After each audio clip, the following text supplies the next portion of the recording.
जीवानंदना टाळची फळांच्या संग विठुनामात दंग नादन भिवधळला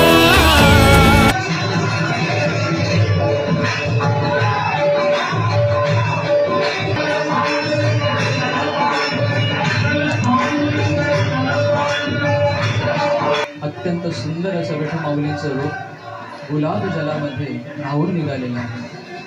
आता गंगाजल अर्पण करण्यात येत आहे विठुमाऊलींना. गंगे आणि विठुमाऊलींवरती गंगाचा अभिषेक होत आहे. विविध फळांचा अभिषेक आता विठुमाऊलीला रसाने विठुमाऊलींना स्नान घातलं आहे, अभिषेक केला आहे. वरती अभिषेक करत आहोत. नवविधा भक्ती आहे. नवविधा भक्ती त्याचं फळ तुम्हाला कसं मिळेल तर नऊ फळांचा जेव्हा आपण रस स्वामींना अर्पण करतो. भारत हा कृषी प्रधान देश आहे. प्रत्येक कलिंगडा मनाला तनाला शांती देतो, म्हणून सगळ्या प्रकारचे रस आपण विठ्ठलाला अर्पण करतो.